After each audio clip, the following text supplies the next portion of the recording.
I'm Coach Mikki, and I'm so glad that you've joined us. And if this is your first time joining us, come on in and make yourself comfortable. And for those of you that join us on a regular basis, we are so glad that you do. And thank you so much for reaching out to my guests. I know they appreciate it, and I appreciate it because I have my guests on. So you have the opportunity to collaborate and connect with these people and see what they're doing. And I'm excited because today is going to be so much fun again, as we always have. However, this guest, David Page, has been on my podcast, and he has not been yet to be here on our YouTube channel. So this is going to be fun, and he's got some new and exciting things to talk about and what he's doing. And I love this. I love to bring on somebody who is moving on to a new venture, and we can give them that support and help them. And if you're not familiar who David Page is, I'm going to tell you a little bit about. David Page is the president and executive producer of Page Productions, host and executive producer, Culinary Characters Unlocked. He is an Emmy-winning, international acclaimed journalist, executive producer, food, and loves to travel. And he is the creator on beloved groundbreaking show of Diners, Drives, Dives, and Diners. Oh my gosh, David, I'm just going to jump right in. I'm going Diners, drive-ins, and dives. There Thank you you. go. Thank you. Good Thank you. attempt, And though. I mean, you got a couple of the words right. yeah, I know. I know. I'm having one of those days. First day with my new tongue. I hope you got the extended warranty. I, I don't know. At my age, I think it's running out. Oh, God. Anyway, the reason I have you on here today is because I'm really excited because you are going to be launching a new podcast that is going to be so much fun. And it's on my favorite subject, which is working with culinary and working with different chefs and chefs that are upcoming. And I'm excited to hear about this. So tell me, how did this transpire? How did this get started? Well, first of all, thank you for having me back. Always a pleasure. It got started because it's the next thing. I've been doing this for God knows how long, and I started in radio, I moved into television, then I wrote a book. The new frontier is podcasting, which is really, I say I started in television. I started in local radio, and podcasting is local radio 2.0. It's being able to take journeys in your mind, painting the pictures yourself, but it also allows for a less structured conversation in which you can go deeper into things. I've been speaking to chefs for years journalistically, but when you put a chef on a show like Diners, it's to discuss what's going on in front of you. I wrote my book. I talked to chefs, but it was about specific foods or foodways. I find chefs to be and restaurateurs and other people in the culinary world to be fascinating people. And I wanted an opportunity to just shoot the bull with them. Think of sitting in a European restaurant and occupying that table after you're done eating, a thing you don't get to do much in the States because they want to turn the tables. There's more of a tradition of leisurely dining in continental Europe. And the conversation you can have at that point with someone, especially if it's the chef or someone else in the culinary world, that's where things get really interesting. How'd you become a chef? Why do you become a chef? What do you see going on in the world of food? And the stories are fascinating. In fact, the premiere episode of the podcast, dropping August 27th on every podcast platform, will be my guest will be Nancy Silverton, a legend in Los Angeles, the country, and the world, frankly. She is credited as one of the founding forces of California cuisine. She is often lauded for really turning Americans on to artisanal bread.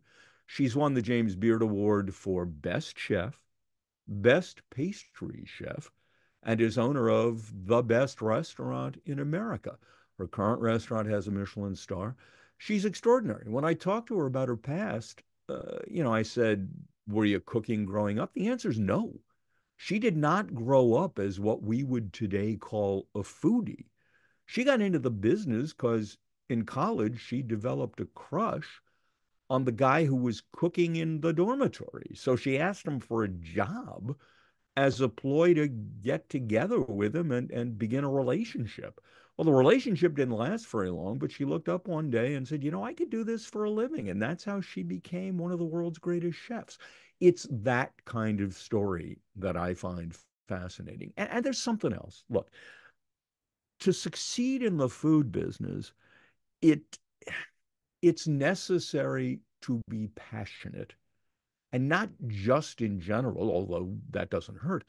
It's necessary to be passionate about pleasing people, about making them happy. Because look, if you want to find a tougher line of work, I suppose fighter pilot or ditch digger qualify, but this is physically demanding work.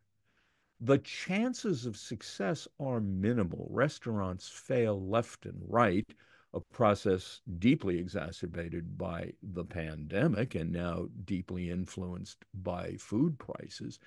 It's a tough way to make a living. You've really got to want to do this. And I find these people extremely interesting. And you will too when you listen to the podcast, which, by the way, debuts August 27th on every popular platform, Culinary Characters Unlocked.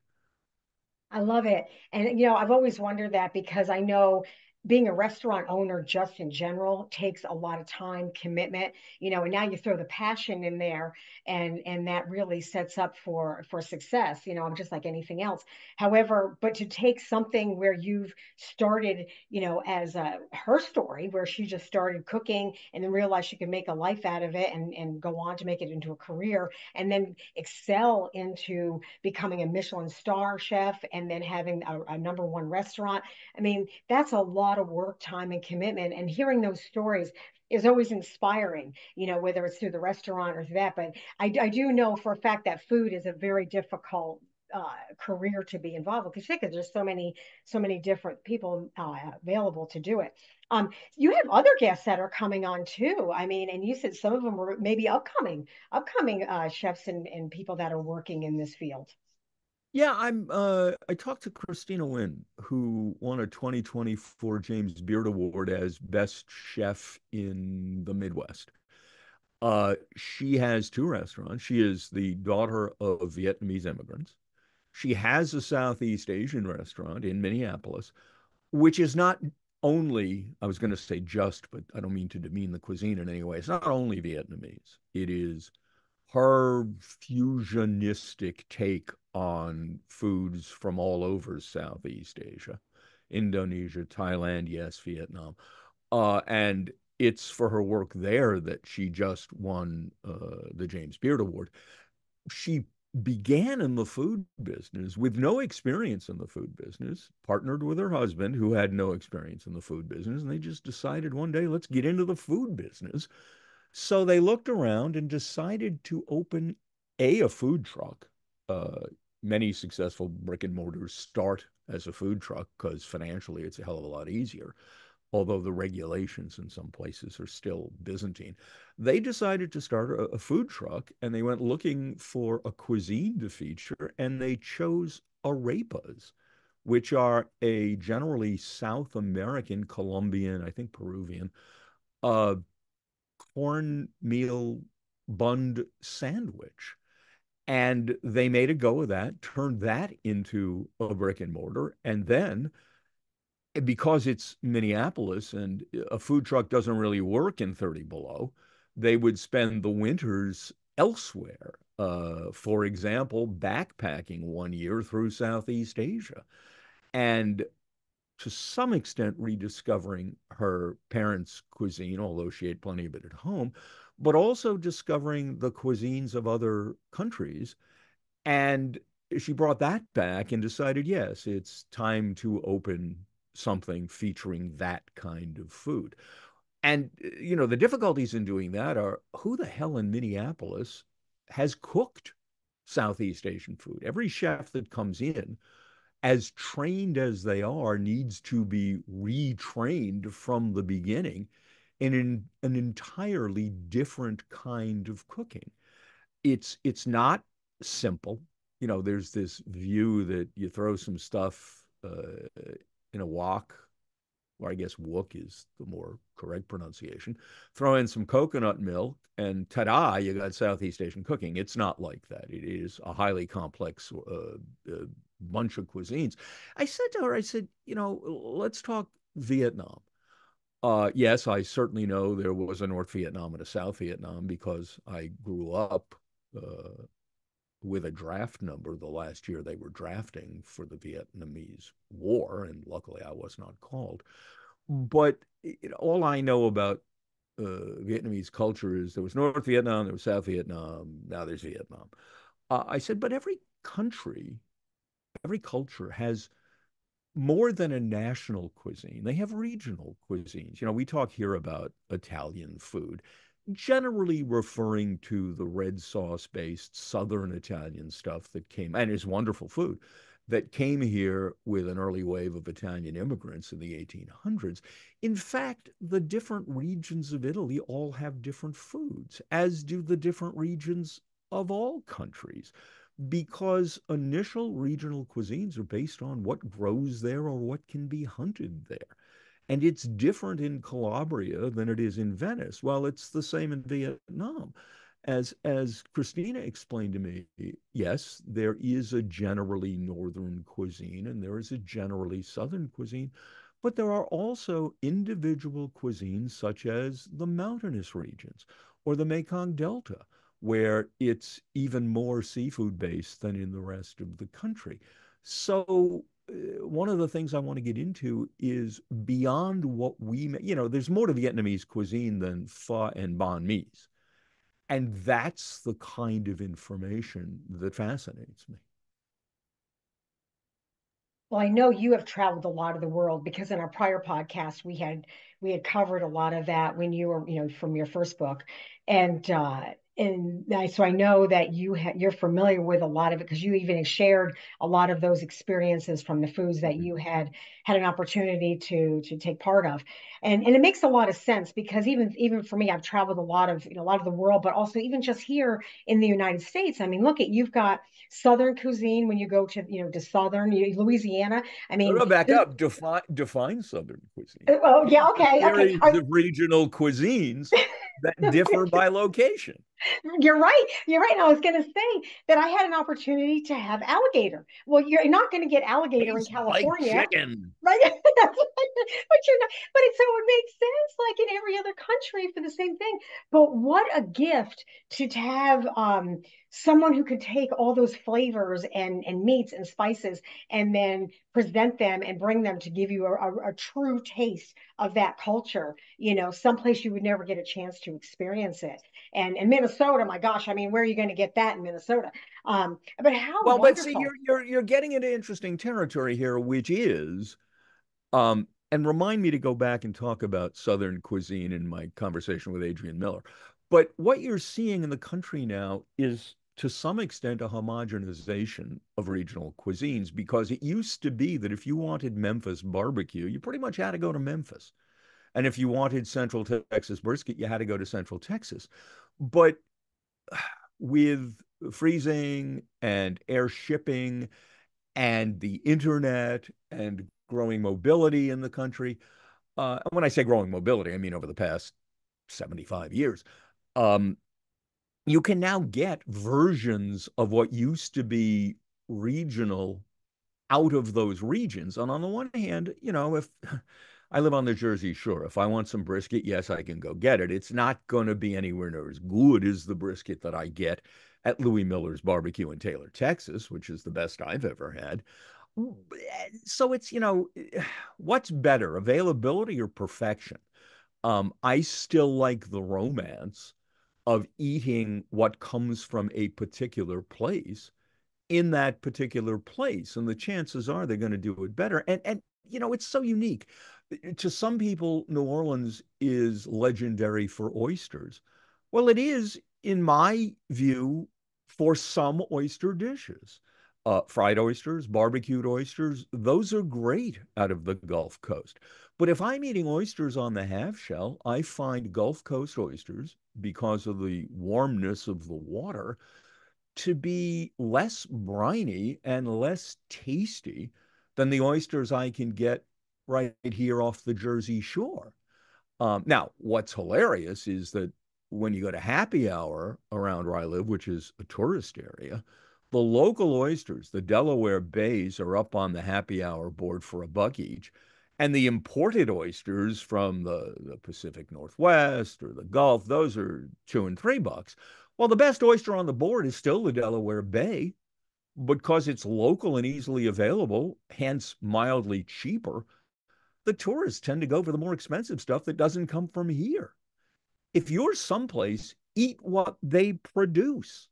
Don't eat shrimp up here. They're frozen and probably from Indonesia. Eat shrimp when you go to South Georgia or when you go to Louisiana. Again, we live in a tourist area. There is an active fishing port close to my home. And we bring in here, I'm not the fisherman, but they bring in here the best scallops I've ever had. Starting this time of year, they bring tuna in here. I don't see tourists ordering local tuna. They don't know better, but it's phenomenal. I made poke at home. In fact, this time my wife made. I usually make it, but my wife made it out of local tuna, and it was unbelievable. It was extraordinary. Eat local. Now, I remember you were going to tell me, you didn't tell me to jump back to Adrian Miller. I Now, was waiting for you to finish. I'm sorry, I just kept going. Okay. I love your passion. I Well, love your passion. I care deeply, and I hope it comes across in the podcast. Adrian Miller was a Clinton administration official, a lawyer, a scholar, um, who turned his scholarly interests to food, specifically the food of the South, and the subset within that of African American food. And he takes me on a phenomenal journey through the variations of both. And they're not necessarily the same, although African American cooking clearly underpins virtually all of what became more broadly known as Southern cooking.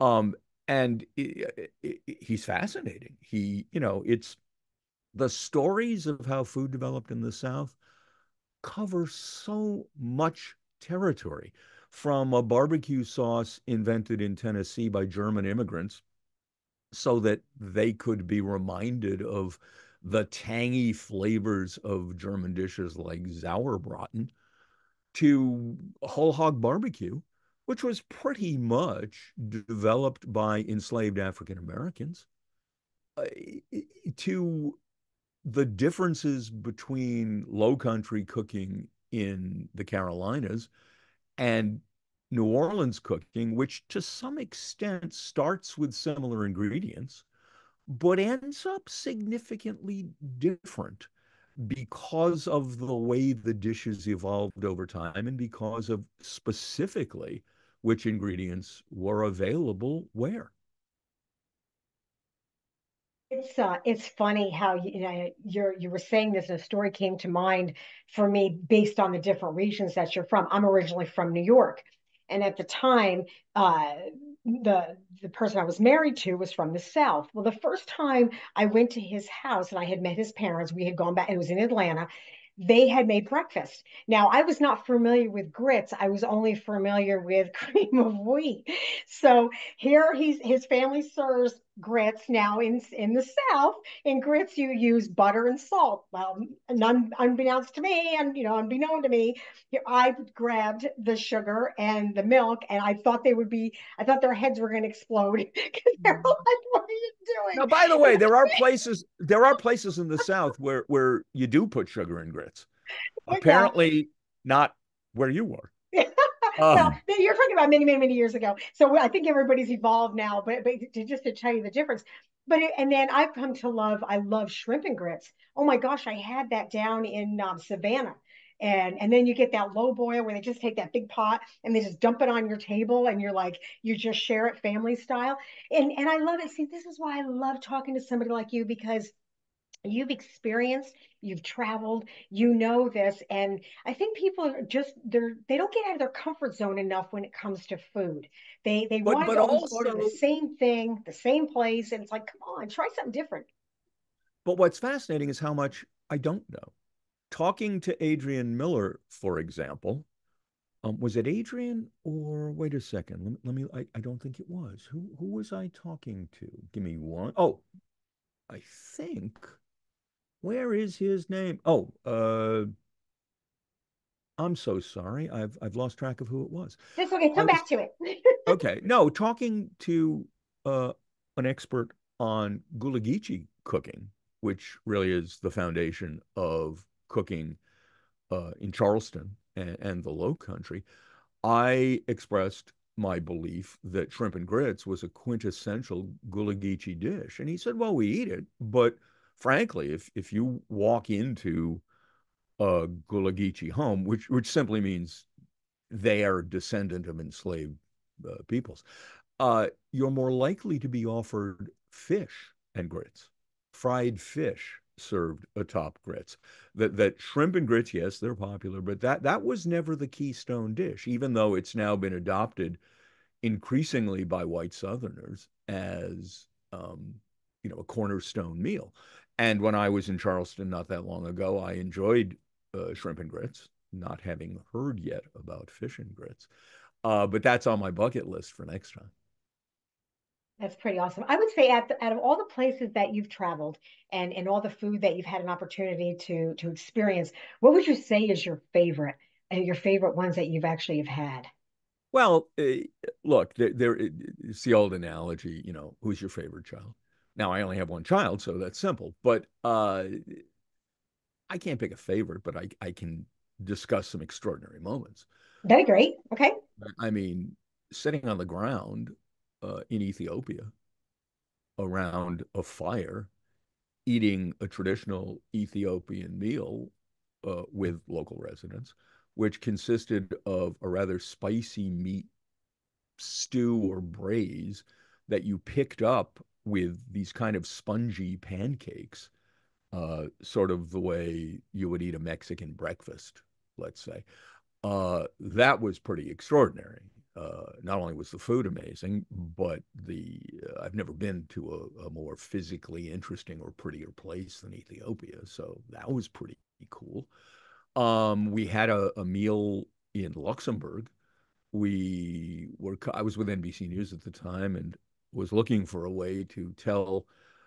I got assigned a preview story for a NATO summit, and that just Google that and it'll just a big warning sign will flash boring, boring, boring. Because every story about a NATO summit is done out of Brussels and you talk about the political BS. I had no interest. So what I said to myself was, and this was shortly after Germany had um, unified and solidified its place as a unified country in NATO, I thought to myself, okay, we're going to do a NATO summit. Who is the smallest army in NATO? Turned out that was Luxembourg. The army was so small, they only had 600 members. The guy in charge of it was a colonel. They didn't even have a general. And the minister, the defense minister, had two jobs. He was also the agriculture minister. So I said, hey, Fred, hold on, my dog is blocked in getting here. Come on, Fred, here you go. There you go. You can do it. I'll move the green screen. Come on, Freddie. Okay. The world's cutest beagle. Well, there he is. Okay. Um, and it turned out the defense minister was the agriculture minister. So I said, let's go see what the story is with NATO's smallest army. And we went there, and like we were with the defense minister while he was being the agriculture minister on like the Dairy Day parade. He was on a float throwing small cartons of milk to the audience, and it was a legitimate story because what I learned there was that the Luxembourgers, having been overrun by the Germans in World War II, weren't so thrilled with the idea of Germany and as part of NATO.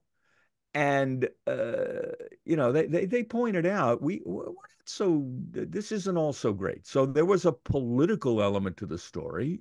Anyway, we're shooting and it was great.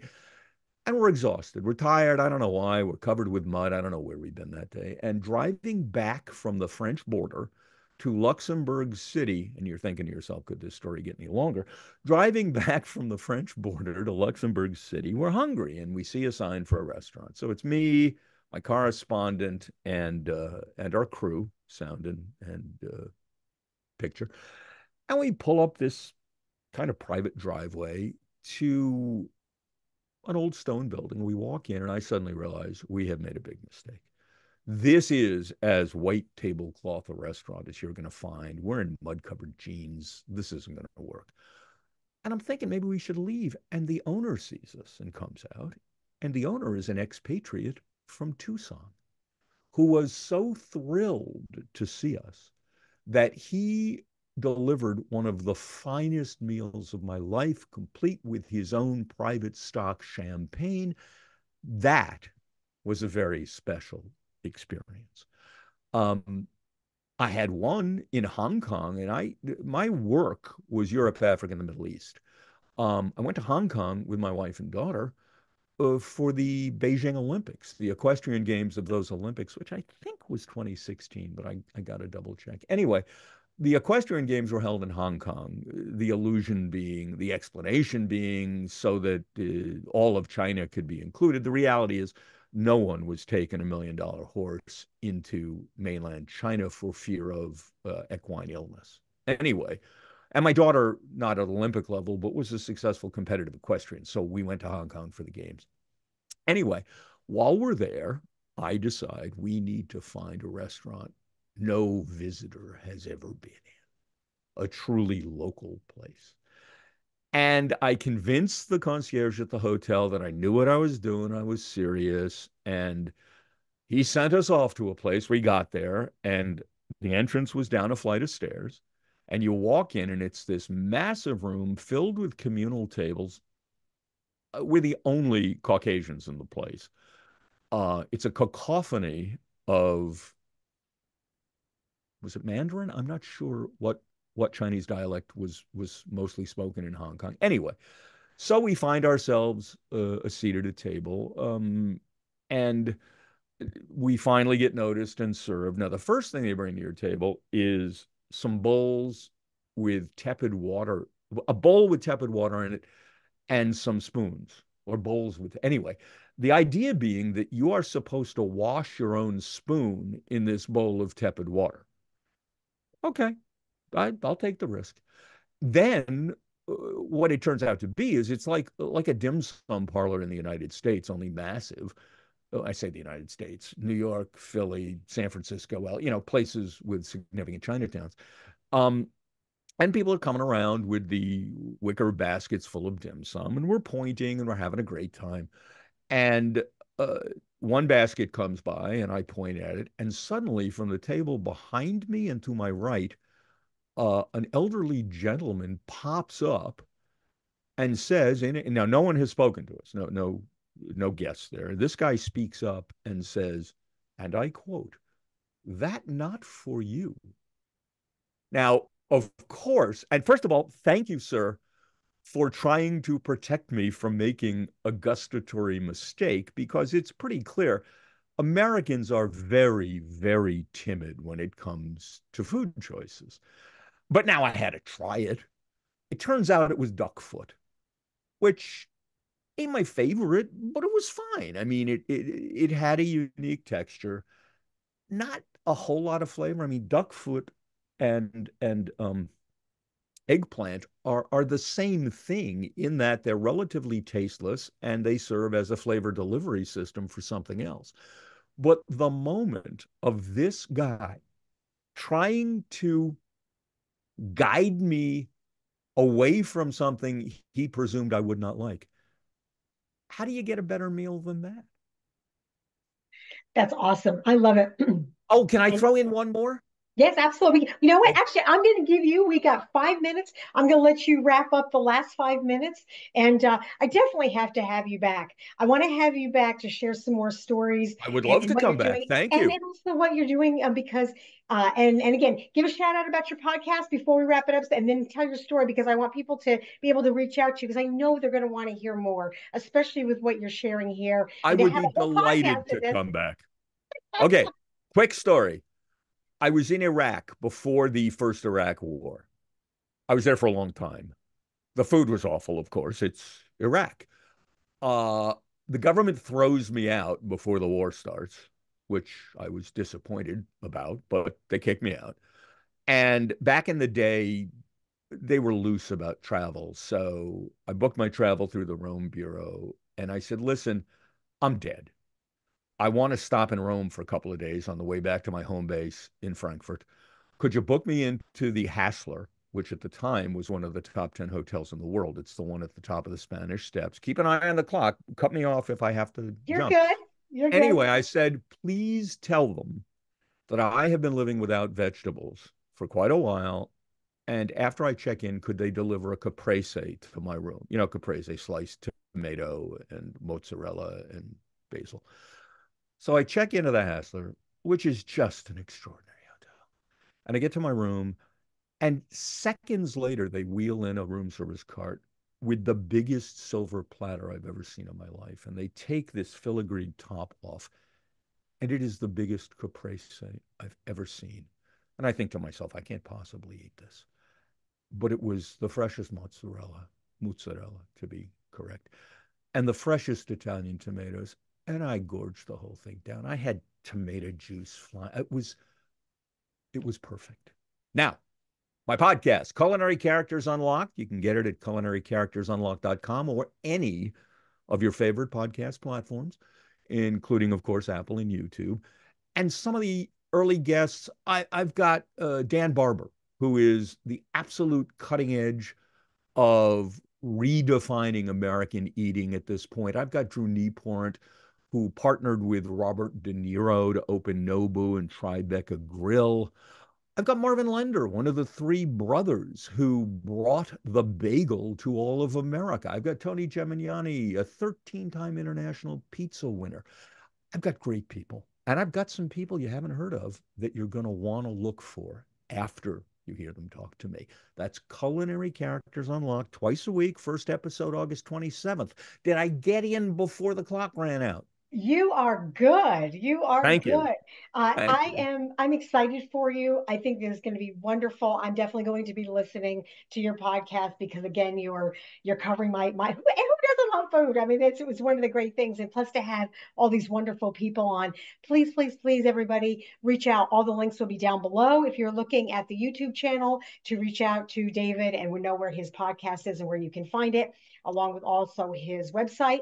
And then if you are listening to this on Coach Mikki and Friends, all of that will be into the description. As you guys know, click where you can see the link when you click on his name, and they'll take you right to where you need to go to hear more of David Page. So David, thank you so much for being with us today. I am looking forward to having you back. I'm looking forward to hearing your podcast, seeing your success. Thank you so much for being here. Mikki, thanks for having me. Always a pleasure. I'd be delighted to come back. All right, you guys, thanks again for being here. I look forward to seeing you again on our next podcast. Until then, remember the most courageous thing you can do is be yourself. Until then, we'll see you.